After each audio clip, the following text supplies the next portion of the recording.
Good morning students, welcome to Eklavya international Hindi online classes. Students, previous classes में हमने पढ़ा विशेषण। विशेषण किसे कहते हैं? तो परिभाषा के रूप में हम देखते हैं कि विशेषण वे शब्द जो संज्ञा या सर्वनाम की विशेषता बताते हैं उसे हम विशेषण कहते हैं। ऐसे शब्द जो संज्ञा जो किसी व्यक्ति का नाम है, किसी वस्तु का नाम है, किसी जगह का नाम कह सकते हो आप, किसी स्थान का, किसी प्राणी का नाम, उसकी विशेषता बता रहे हो कि इस प्राणी में उसकी क्या विशेषता है। जैसे राम है, सुंदर लिखता है, तो राम एक संज्ञा शब्द है, उसकी विशेषता हो गई वह सुंदर लिख रहा है। मोहन अच्छा गाता है, तो मोहन है एक संज्ञा शब्द है, उसकी विशेषता हो गई उसका अच्छा गाना।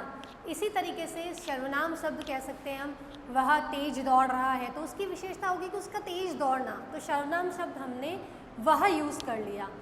तो कहने का मतलब परिभाषा के रूप में हम समझ सकते हैं कि वे शब्द संज्ञा या सर्वनाम वाले जिनकी विशेषता का पता चले हम, वे हमारे विशेषण कहलाते हैं। विशेषण के हमने पढ़ा कि विशेषण के भेद 4 होते हैं। विशेषण के 4 भेद होते हैं। पहला विशेषण हम पढ़ रहे हैं गुणवाचक विशेषण। दूसरा विशेषण, इस तरीके से हम 4 भेदों को अलग अलग पढ़ेंगे। पहला है गुणवाचक, दूसरा परिमाणवाचक, तीसरा संख्यावाचक और नंबर 4 पर हम पढ़ेंगे सार्वनामिक विशेषण।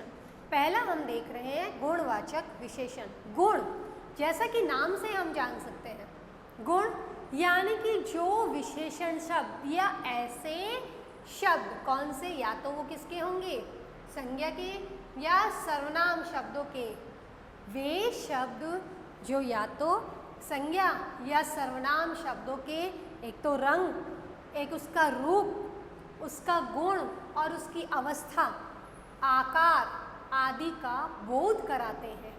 यानी कि आपकी जो संज्ञा शब्द या सर्वनाम शब्द लिखे हुए हैं, उनमें अगर उनके बारे में, उसके गुण के बारे में बात कही जा रही है, उसके किसी दोष के बारे में बात कही जा रही है, या उसके किसी आकार को लेकर बात कही जा रही है कि वो मोटा है, पतला है, ऊंचा है, छोटा है, कद में छोटा है, बड़ा है, लंबा है, चौड़ा है, या फिर बात करी जा रही है कि वह दुबला है, पतला है, इस तरीके से अगर किसी के बारे में उसके रंग काला है, गोरा है, सफ़ेद है, पीला है, लाल है, प्लस गुण, उसका गुण कैसा है, अच्छे काम करने का गुण है, उसका गुण है कि वह बहुत बुरा व्यक्ति है, निर्दयी व्यक्ति है, बहुत ही डरावना है, तो वो उसके गुण में आ जाएगा।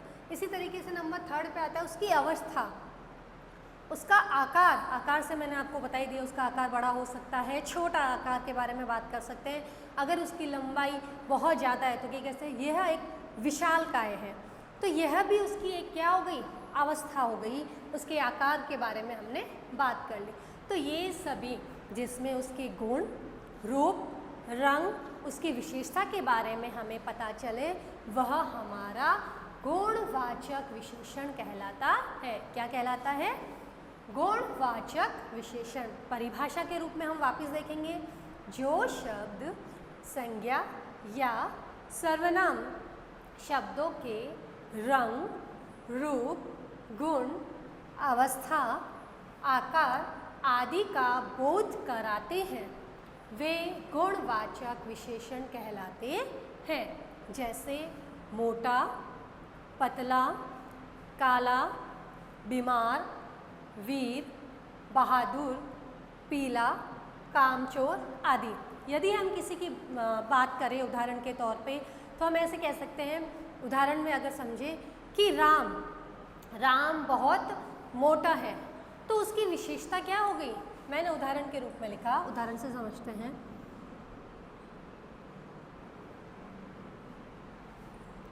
राम बहुत मोटा लड़का है। अब कहा जाए कि इसमें कौन सा विशेषण शब्द है, वो आपको छांटकर अलग से लिखना है यहाँ ब्रैकेट में। हम बात करेंगे राम हमारा संज्ञा शब्द हो गया। बहुत मोटा लड़का है। अब इसमें राम के बारे में किस विशेषता को बताया जा रहा है? उसकी विशेषता यह बताई जा रही है कि वो कैसा है? मोटा है। वह कैसा है? मोटा है। इसी उदाहरण को हम और अलग तरीके से समझेंगे। मैं लिख दूं राम की जगह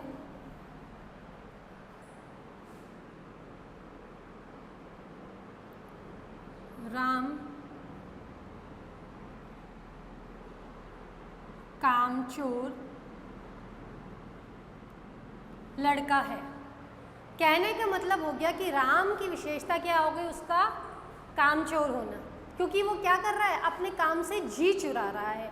तो उसमें उसकी विशेषता के लिए कौन सा शब्द आ गया? कामचोर। हम ये भी लिख सकते हैं राम मोटा है, तो समझ में आ रहा है उसकी विशेषता उसका मोटापन बताया जा रहा है। इसमें उसका गुण आ रहा है मोटे होने का, यहाँ उसका गुण आ रहा है कामचोर होने का। यदि वह अपने काम को करता नहीं है, काम से जी चला रहा है, कामचोर, लेकिन काम तो करता है, लेकिन कैसे करता है? आलस के साथ, बहुत धीरे धीरे। तो मैंने यहाँ लिख दिया राम बहुत आलसी लड़का है। राम आलसी लड़का है। तो इस तरीके से हम अपने वाक्यों को उदाहरण के रूप में समझ सकते हैं, और आप अधिक से अधिक उदाहरण का प्रयोग करोगे तो आपकी क्या हो जाएगी? अच्छे से प्रैक्टिस हो जाएगी और आपको वो शब्द अच्छे से याद हो जाएंगे। फॉर एग्जाम्पल, आपने लिखा बहादुर को लेके हम उदाहरण बनाते हैं। सीता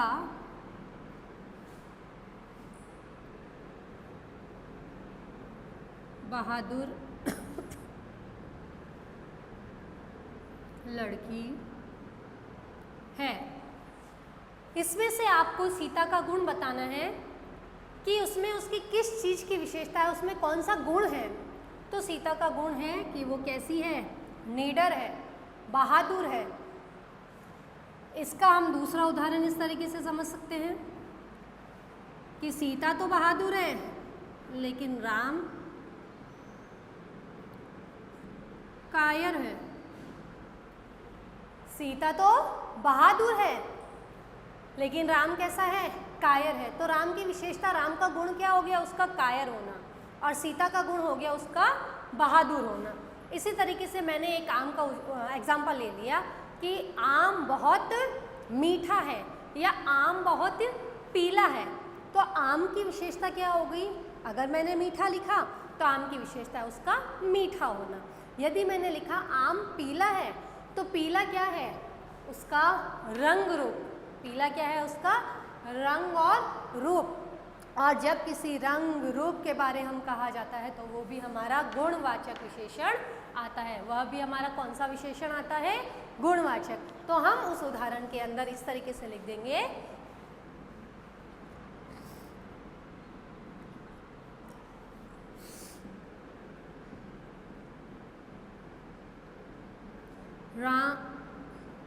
आम बहुत कैसा है? मीठा है। उसकी विशेषता होगी उसका मीठा होना। तो हमें इस बात का ध्यान रखना होगा कि अगर किसी के रंग के बारे में किया जाए बात, लाल है, पीला है, हरा है, या मीठे के बारे में बता दिया जाए, उसका रूप, उसका गुण बता दिया गया कि वह मीठा है। करेले के बारे में कह दिया जाए कि वह बहुत ही कड़वा होता है, तो करेले का गुण क्या हो गया? उसका कड़वा होना। आकार के बारे में बात कर दी जाए, बड़ा होना, छोटा, लंबा, मोटा, पतला, तो ये सभी की सभी उदाहरण हमारे गुणवाचक विशेषण में आते हैं। तो जो शब्द संज्ञा या सर्वनाम शब्दों के रंग, रूप, गुण, अवस्था, आकार आदि का बोध कराते हैं, वे गुणवाचक विशेषण कहलाते हैं। उदाहरण में हमने देख लिया मोटा, पतला, काला। ये नहीं कि मैम ने काला लिखा है तो काला, काला की जगह पीला भी हो सकता है, हरा भी हो सकता है। जो व्यक्ति के बारे में गुण बताया जा रहा है, कोई बीमार व्यक्ति है तो उसका क्या हो गया? उसकी विशेषता, उसकी अवस्था के बारे में बताया जा रहा है कि वो कैसा है? बीमार है। कोई वीर है तो ये उसका गुण है, बहादुर है उसका गुण है, पीला है उसका रंग है, कामचोर है कामचोर कैसा होगा, ये एक उसका गुण हो गया कि वह काम नहीं करता, काम से जी चुराता है, तो वह कामचोर है। इस तरीके से आपको ज़्यादा से ज़्यादा वाक्यों को बनाना है और प्रैक्टिस करनी है। नेक्स्ट इसी में हम आगे जो विशेषण पढ़ने जा रहे हैं वो है हमारा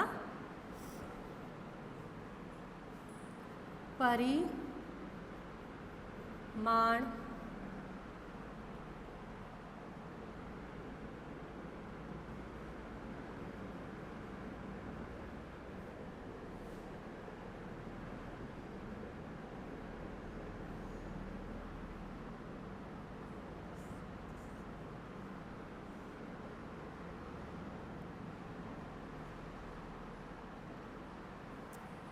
परिमाणवाचक विशेषण।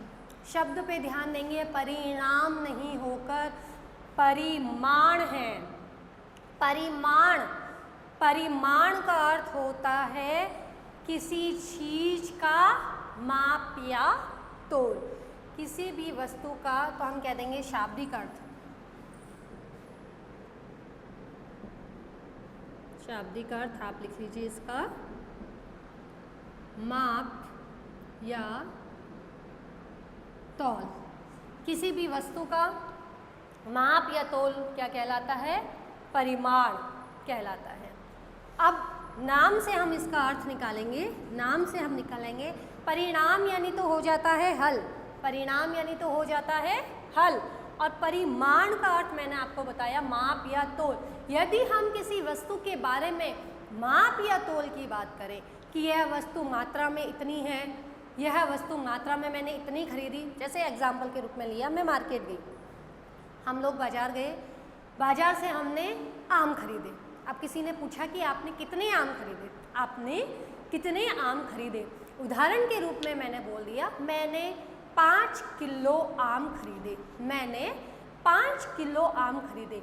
तो 5 किलो, जो किलो है वो किलो क्या है, मैंने उसको क्या बताया, अपना माप या तोल बताया। मैंने उसको किलो में अपना क्या बताया, माप या तोल। तो वह उदाहरण मेरा परिमाण का हो गया, मेरा उदाहरण वह परिमाणवाचक विशेषण का हो गया। मैंने 2 किलो आम खरीदे, मैंने 5 किलो संतरा खरीदी, मैंने 1 किलो सेब खरीदी। और अगर आप बाजार गए और सपोज़ करिए आपके घर में कोई भी फंक्शन है, भगवान की पूजा के लिए या भगवान के मंदिर के लिए आपको पर्दा बनाना है और आपने एक कपड़ा खरीदा, तो आपकी मदर आपको बोलेगी कि आप बाजार जाइए, 5 मीटर कपड़ा या 2 मीटर कपड़ा लेके आइए। तो वो 2 मीटर 5 मीटर जो आपके कपड़े का क्या है, वो एक माप है। क्या है, माप है। तो हमारा जो मीटर है, हमारा जो लीटर है, लीटर का एग्जांपल हम समझेंगे। आप मार्केट जाते हैं और आप मार्केट से सपोज़ करिए घी, तेल या दूध खरीदते हैं। आपने दूध लिया, मम्मी कितना दूध लेके आना है, 3 लीटर दूध लेके आना है, 3 लीटर दूध लेके आना है। जो दूध की मात्रा थी हमारा लीटर, हमारी दूध की मात्रा क्या थी, लीटर, 3 लीटर, वो हमारा क्या हो गया, माप हो गया, वो हमारा क्या हो गया, तोल हो गया। और इसी तरह के उदाहरण हमारे परिमाणवाचक विशेषण के अंतर्गत आते हैं। परिभाषा के रूप में हम समझेंगे तो वे शब्द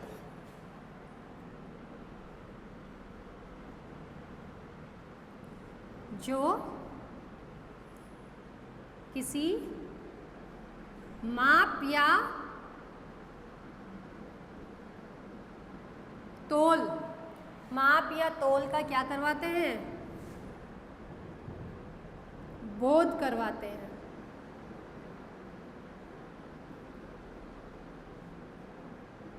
वे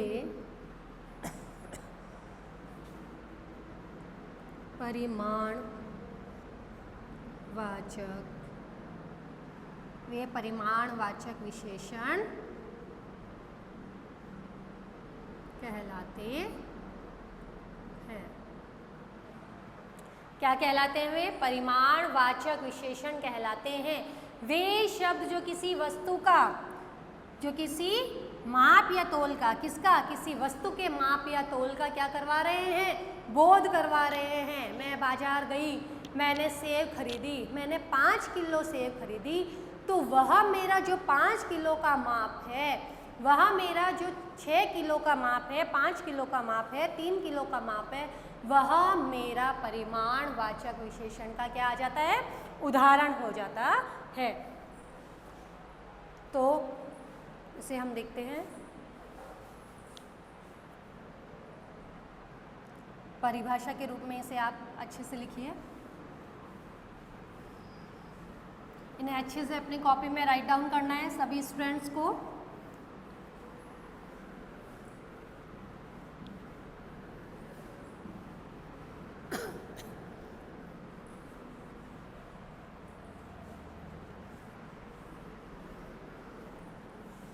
हम पढ़ रहे हैं दूसरा भाग,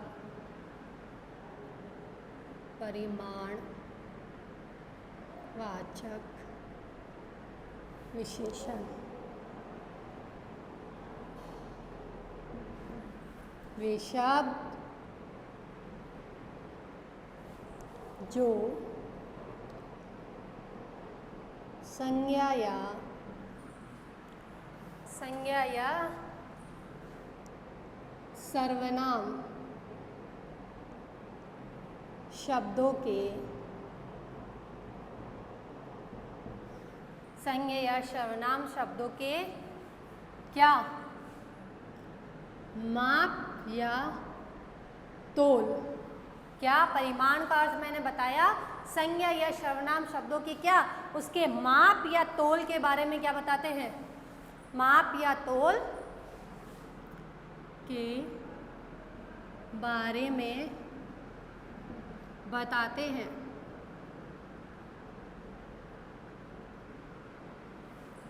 वे परिमाणवाचक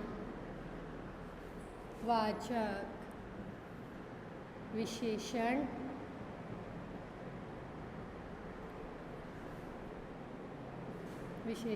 कहलाते हैं।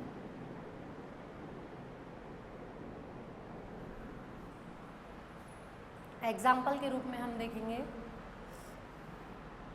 लेकिन एग्जाम्पल के रूप में देखने से पहले हम ये देखेंगे कि परिमाणवाचक जो हमारा माप और तोल है वो 2 तरीके का होता है। कैसा होता है, 2 तरीके का। इसलिए हम अपने परिमाणवाचक विशेषण को 2 भागों में बांट सकते हैं। किसमें बांट सकते हैं, 2 भागों में बांट सकते हैं। पहला आपने लिख दिया निश्चित परिमाण, और दूसरा आप लिख दीजिए अनिश्चित परिमाण। देखिए निश्चित और अनिश्चित परिमाण क्या होता है। जैसा कि आपको नाम से ही पता चल रहा है, कि निश्चित जिसमें कि कोई संख्या के बारे में निश्चित जानकारी हो, किसी निश्चित संख्या का हमें बोध करवाया जा रहा हो। जैसे आप मार्केट गए और आपने मार्केट से 2 किलो क्या लिए, आलू, 2 किलो आलू खरीदा। आप बाजार गए, आपने बाजार से 1 लीटर क्या लिया, दूध लिया। आप बाजार गए, आपने बाजार से 4 मीटर कपड़ा लिया। ठीक है, क्या लिया आपने बाजार से, 2 किलो आलू खरीदा, 1 लीटर दूध लिया आपने, 4 मीटर कपड़ा लिया। संख्या ऊपर नीचे हो सकती है, 1 हो सकती है, 4 हो सकती है, 5 हो सकती है, 20 हो सकती है, 25 हो सकती है। तो अगर हमारी संख्या कैसी है, निश्चित है, हमारा माप या तोल कैसा है, निश्चित है, तो वो हो जाता है हमारा निश्चित परिमाणवाचक विशेषण। वापिस देखिए, मैं बाजार गई, बाजार से 2 किलो आलू खरीदा। मैं बाजार गई, बाजार से मैंने 1 लीटर दूध खरीदा। आप बाजार गए, आपने बाजार से 4 मीटर कपड़ा खरीदा। तो हुआ क्या, जो 4 है जो 1 लीटर है, जो 2 किलो है, ये सभी हमारा निश्चित परिमाण है। कैसा है? निश्चित है, क्योंकि हमें इसकी मात्रा का पता है, हमें इसे तोल का पता है। लेकिन अगर मैं अनिश्चित की बात करूं, यदि मैं अनिश्चित परिमाण की बात करूं, तो आप यहाँ क्या कर रहे हैं? आपने क्या लिया? थोड़ा, कुछ भी लिख दीजिए, नमक, ज़्यादा खाना, कम पानी। उदाहरण में समझिए, आप खाना खाने बैठे हैं, जैसे ही आपने सब्जी को चखा और आपको सब्जी में नमक कम लगा, आपने मम्मी को बोला, मम्मी मुझे थोड़ा नमक ला दीजिए, मम्मी मुझे थोड़ा नमक ला दीजिए, या सब्जी में थोड़ा नमक कम है। तो आपने वहाँ पर जो मात्रा बताई, आपने जो वहाँ पर माप बताया, वो माप कैसा है? अनिश्चित है। कैसा है? अनिश्चित है। वापिस दोनों को एग्जाम्पल के रूप में समझिए। यहाँ पर आपने बोला थोड़ा, यानी कि नमक इतना भी हो सकता है, इतना भी हो सकता है और इतना भी हो सकता है। मैंने यहाँ पर ये नहीं बोला कि मुझे 1 किलो नमक दे दीजिए, मम्मी सब्जी में नमक कम है, आप आधा किलो नमक डाल दीजिए। नहीं, मैंने उसका कोई माप निश्चित नहीं बताया है। लेकिन अगर यहाँ पर मैं बोलूँ 2 किलो आलू, तो मैंने उसका माप कैसा बता दिया? निश्चित बता दिया। और यही दोनों में अंतर है कि अगर आप किसी का माप बताते हैं तो वो निश्चित है, और यदि आप किसी का माप नहीं बताते तो वो कैसा है? अनिश्चित है। सेकेंड एग्जाम्पल हम समझ रहे हैं, ज़्यादा खाना। आप कहीं शादी में चले गए और आपने खाना खाया, खाना खाते खाते अचानक से आपको कुछ और चीज़ दिखाई दी, बड़ी स्वादिष्ट लगी। आपके मित्र ने आपको आकर कहा कि देखो शादी में वो दूसरी स्टॉल लगी हुई है, आपने वो तो चखा ही नहीं। आपका पेट भर चुका था, लेकिन आपने क्या किया? थोड़ा सा खाना और खा लिया। नतीजा क्या हुआ? आपका खाना कैसा हो गया? ज़्यादा खा लिया। और आपने अपने दोस्त को बोला, आज तो मैंने खाना ज़्यादा खा लिया, आज तो मैंने खाना ज़्यादा खा लिया। लेकिन आपने मात्रा नहीं बताई, 1 किलो खा लिया, 2 किलो खा लिया, 1 लीटर खा लिया, 2 लीटर खा लिया। ऐसा आपने कोई भी माप या तोल नहीं बताया। आपने बताया मैंने ज़्यादा खा लिया, और अगर कम खाया तो आपने बताया मैंने आज खाना कम खाया। तो ये ज़्यादा और कम है, यही आपका अनिश्चित परिमाणवाचक विशेषण हो जाता है। इसमें हम कम पानी, ज़्यादा पानी, कम दूध पिया आज मैंने ज़्यादा शरबत पिया, आज थोड़ा शरबत पिया, मैंने बहुत सारा शरबत पी लिया। इस तरीके के उदाहरण आपके अनिश्चित परिमाण में आते हैं। परिभाषा में हम वापस देखते हैं, वे शब्द जो संज्ञा या सर्वनाम शब्दों के माप या तोल के बारे में बताते हैं, वे परिमाणवाचक विशेषण कहलाते हैं। परिमाणवाचक विशेषण को हमने 2 भागों में बांटा, निश्चित परिमाण और अनिश्चित परिणाम। निश्चित में आप बाजार गए, 2 किलो आलू खरीदा। उदाहरण के रूप में हम लिख लेते हैं,